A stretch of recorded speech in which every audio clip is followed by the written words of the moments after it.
Part 1.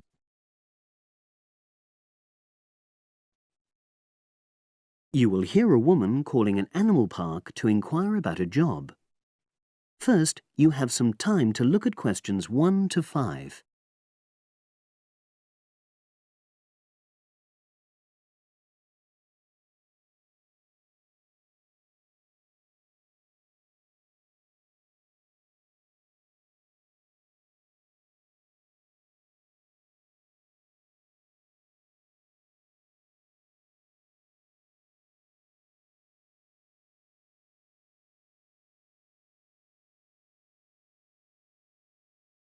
Now we shall begin.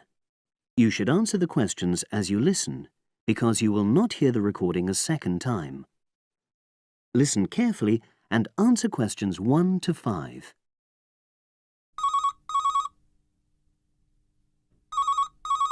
Bender's Animal Park, hello. Oh, hello. I'm ringing to ask whether you have any jobs available. What sort of work are you looking for? Is that permanent or part-time or...? Actually, I'm just looking for temporary work. I'm a student. Oh, right. I'll just get a form and ask you a few questions. Then I'll pass your application on to our recruitment section. Is that okay? Fine, thank you. So, starting with your name. It's Jane Lammerton. Is that Lammerton?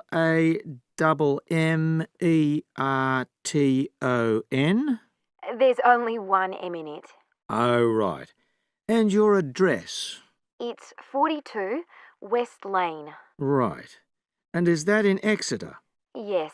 Okay. And can you give me your mobile phone number? 07792 430 921. Right. Now, the next thing is, when are you available to start work? I finish college on the 8th of June. That's in 3 weeks' time. But I can't start work till the 11th because I've got a hospital appointment on the 10th of June. No problem. Now, I need to ask you a few questions about the type of job that might be suitable.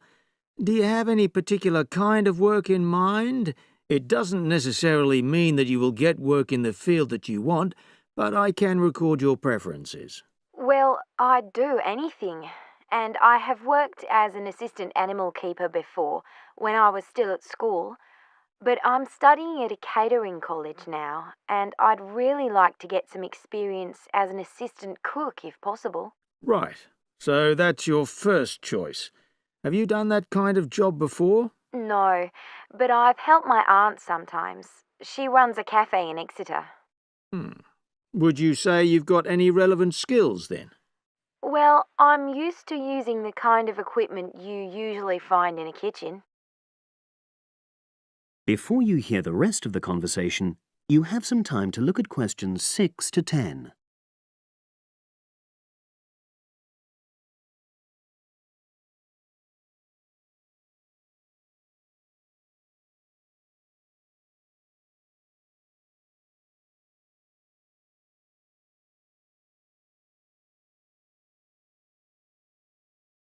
Now listen and answer questions 6 to 10. Okay. And I know you're still studying, but do you already have any qualifications related to that kind of work? A hygiene qualification, for example? I haven't, no, but I've got a certificate in food handling. I did it before I decided to become a full-time student. Fine. Okay. That means you wouldn't need any specific training if you did get the kind of work you wanted. But you'd have to do a short course on first aid. All our new employees do that. It just takes half a day, and most people find it generally useful. Oh, yes, I'm sure it is. Well, that's about it, really. Just one last thing. Can you give me the name of someone who would give you a reference, like a previous employer or... Oh, yes, you can put Dr. Ruth Price. Okay. Is that one of your college lecturers? She's my college tutor. She's known me for over 2 years, and I'm sure she wouldn't mind. In fact, she's given me a reference before. Fine. We'd probably contact her by phone. Do you happen to know her number? I've got it on my phone, yes. It's 0208 685 114. That's a landline. Good. Well, as I say, I can't promise anything, but I'll pass your application on, and you should hear in a few days. Is there anything else? Just one thing. I suffer from a particular type of colour blindness, and sometimes employers have to make special arrangements for that. Okay, I'll make a note of that. It won't be good that you've made us aware of it. You can provide us with more details if you're offered a job. Okay. Thanks very much. Bye. Bye. That is the end of part 1. You now have half a minute to check your answers.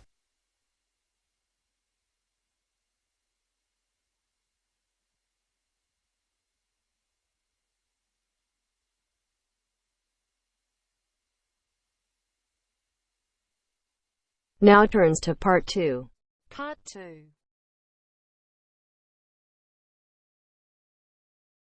You hear a club leader giving information to a group of young people who are planning to do a 2-week holiday course at the Tamerton Centre. First, you have some time to look at questions 11 to 15.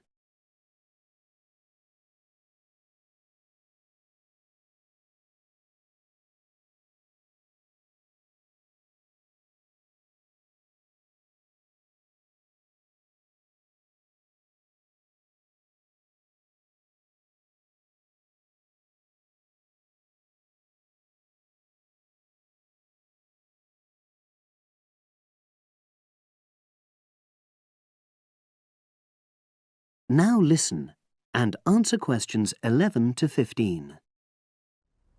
Hello, everyone. I've been asked to talk to you this afternoon about next month's trip to Tamerton Study Center for the 2-week course. Now, some of the things I'm going to say you may have already heard or read about, but I think it's important to emphasize a few key points. First of all, it's worth reminding you why Tamerton was set up in the first place, in the late 1960s. That was really before all the concern with preserving the environment, which everyone talks about these days. The idea was simply to get people out of the cities and into the country, and to find out that just being outdoors can be very rewarding. This is not going to be a holiday in the usual sense. It's called an adventure course because you'll really be stretched to your limits, but that in itself can be a positive thing. The group I took last year, for example, said that although they actually felt pretty weak and exhausted all the time, it really made them learn a lot about themselves and increased their confidence. And in the end, that's the most important thing. Now, all of you knew about policies at Tamerton before you signed up for it, so you know that in many ways it's quite old-fashioned. You don't have a lot of choice in what you do. But something which I think makes the place so special is that you get to try so many different things every day. For instance, one day you'll do climbing, and the next you'll be surveying rock pools. It's not intended that you become an expert in any of them. It's more like a taster, which you can follow up if you want. And there isn't a lot of free time. Organized activities and talks, etc., go on until 9 p.m., and lights go out at 11 p.m. There are table tennis tables with all the equipment and board games, though I have to say the pieces often go missing, so it's a good idea to take your own. There's a DVD player with a good selection of films suitable for this age group, so don't take yours. Bedtime at 11 p.m. is strictly enforced, and there's a good reason for this. You're all under 18, and we organizers need to know that all group members are accounted for in the house as we close for the night. And of course, you'll be so exhausted anyway that you'll be too sleepy to want to cause any trouble. Now you have some time to look at questions 16 to 20.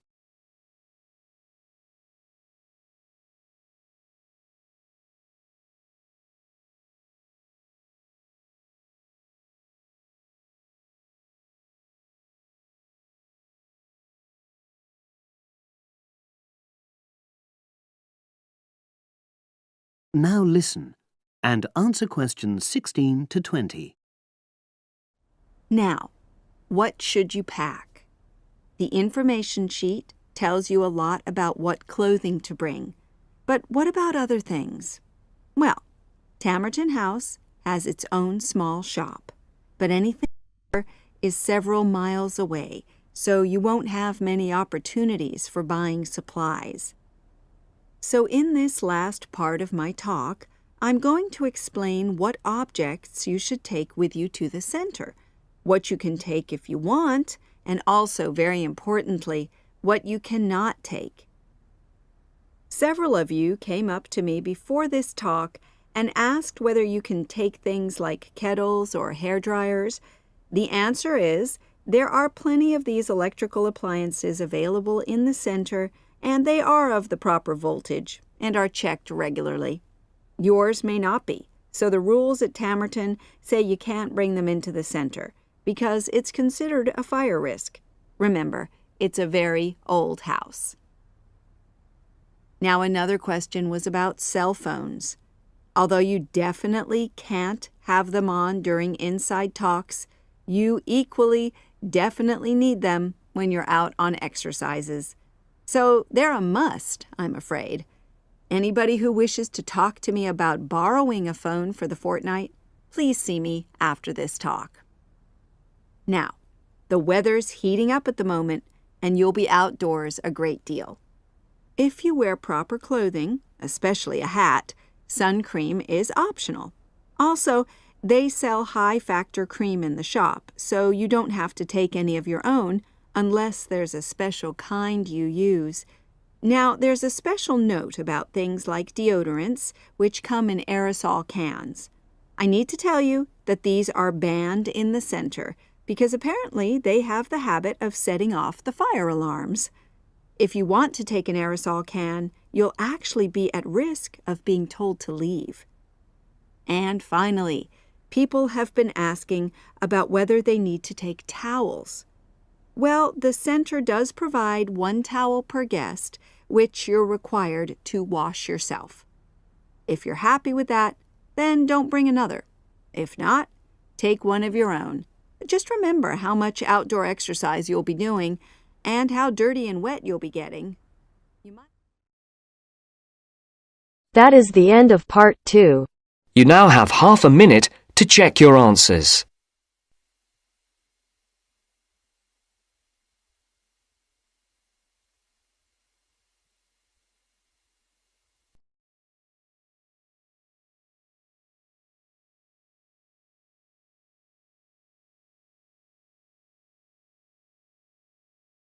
Now turns to part 3.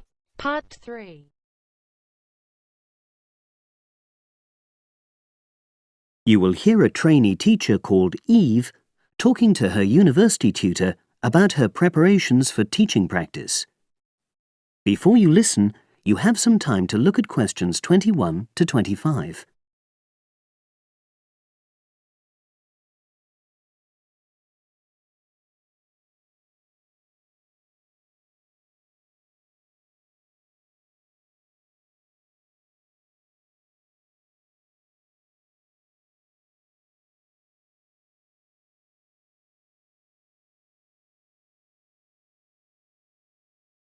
Now listen and answer questions 21 to 25. Hello, Eve. Come in and sit down. How's it going? Fine, thanks. I'm looking forward to my teaching practice next week. Good. Now, you've got 2 classes, haven't you? Year 3 and Year 6. Have you done your lesson plans?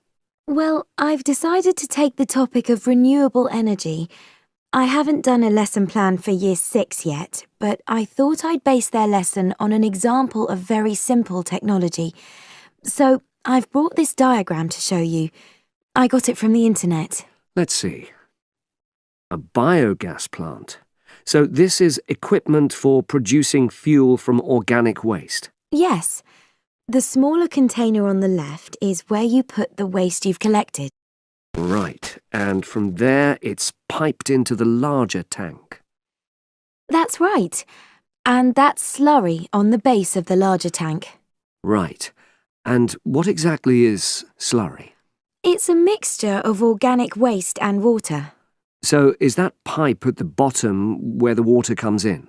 Yes, it is. As the slurry mixture digests, it produces gas, and that rises to the top of the dome. Then, when it's needed, it can be piped off for use as fuel in homes or factories. It's very simple. I suppose there's some kind of safety valve to prevent pressure build-up? That's the overflow tank. That container on the right. As the slurry expands, some of it flows into that, and then once some of the gas has been piped off, the slurry level goes down again, and the overflow tank empties again. I see. Well, I think that's suitably simple for the age level it's for. I look forward to seeing the whole lesson plan. Thanks. And can I show you my ideas for the Year 3 lesson? Of course. Let's look. Before you listen to the rest of the conversation, you have some time to look at questions 26 to 30.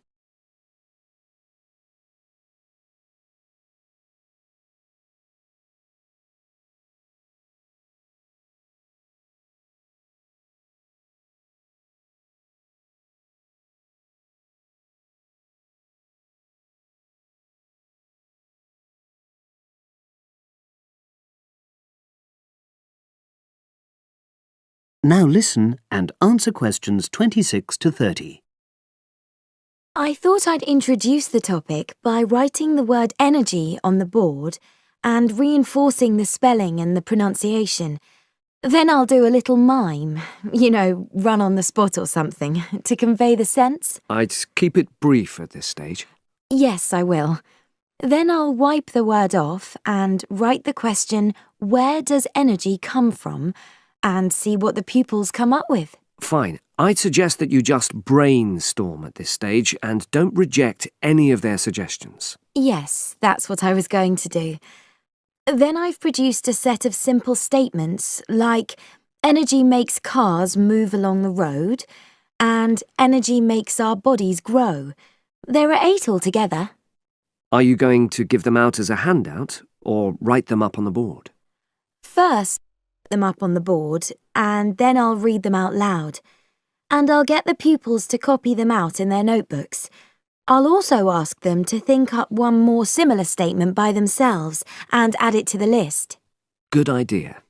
After that, I thought I'd vary things a bit by sticking some pictures up of things like the sun and plants and food and petrol and a running child.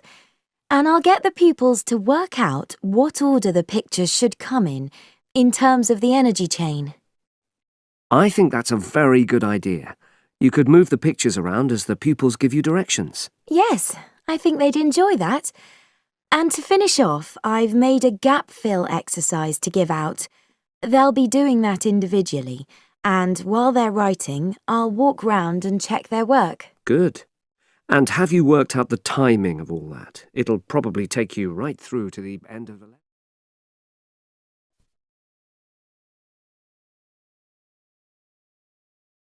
That is the end of part 3. You now have half a minute to check your answers.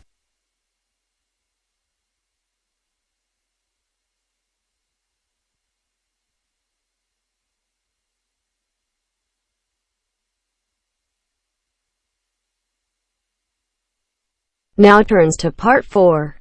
Part 4. You will hear a woman giving a talk at a popular science convention. She is describing research into artificial gills designed to enable humans to breathe underwater. Now you have some time to look at questions 31 to 40.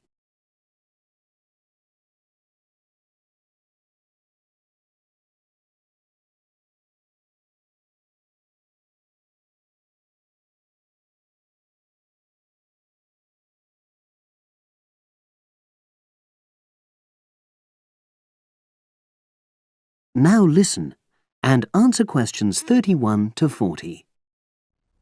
In my talk today, I'll be exploring the idea of artificial gills. I'll start by introducing the concept, giving some background and so forth, and then I'll go on to explain the technological applications, including a short, very simple experiment I conducted.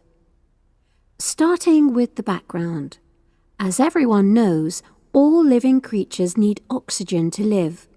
Mammals take in oxygen from the atmosphere by using their lungs, and fishes take oxygen from water by means of their gills, which of course in most fishes are located either side of their head. But human beings have always dreamt of being able to swim underwater like the fishes, breathing without the help of oxygen tanks. I don't know whether any of you have done any scuba diving, but it's a real pain having to use all that equipment. You need special training, and it's generally agreed that tanks are too heavy and big to enable most people to move and work comfortably underwater. So scientists are trying a different tack. Rather than humans carrying an oxygen supply as they go underwater, wouldn't it be possible to extract oxygen in situ, that is, directly from the water while swimming? In the 1960s, the famous underwater explorer Jacques Cousteau, for example, predicted that one day surgery could be used to equip humans with gills. He believed our lungs could be bypassed and we would learn to live underwater just as naturally as we live on land. But of course, most of us would prefer not to go to such extremes. I've been looking at some fairly simple technologies developed to extract oxygen from water, ways to produce a simple, practical artificial gill, enabling humans to live and breathe in water without harm. Now, how scientists and inventors went about this was to look at the way different animals handled this. Fairly obviously, they looked at the way fishes breathe, but also how they move down and float up to the surface using inflatable sacs called swim bladders. Scientists also looked at animals without gills, which use bubbles of air underwater, notably beetles. These insects contrive to stay underwater for long periods by breathing from this bubble, which they hold under their wing cases.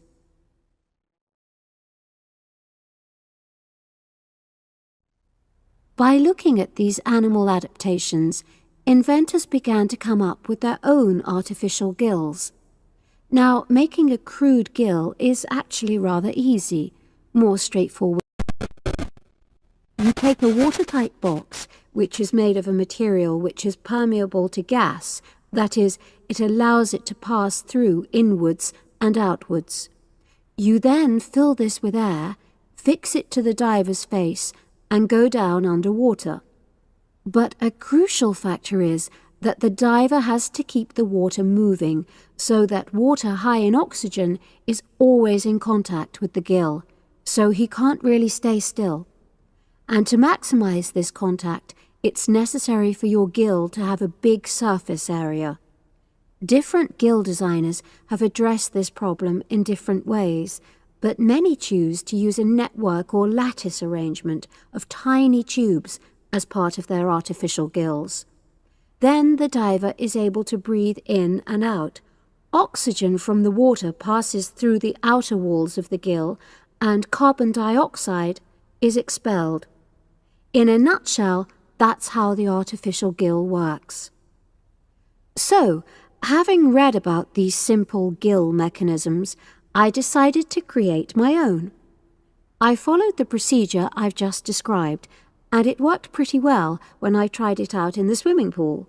I lasted underwater for nearly 40 minutes.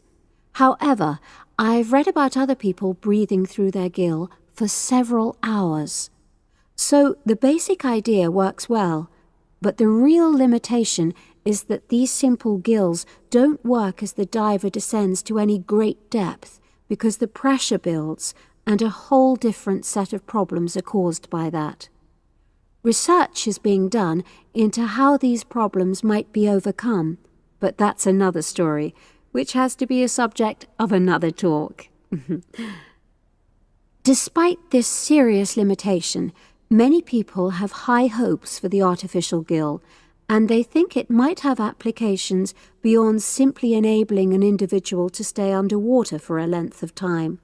For example, the same technology might be used to provide oxygen for submarines, enabling them to stay submerged for months on end without resorting to potentially dangerous technologies such as nuclear power. Another idea is to use oxygen derived from the water as energy for fuel cells. These could power machinery underwater, such as robotic devices. So, in my view, this is an area of technology with great potential. Now, if anyone has any questions, I'd be happy to answer. Yes, lady at the... That is the end of part 4. You now have half a minute to check your answers.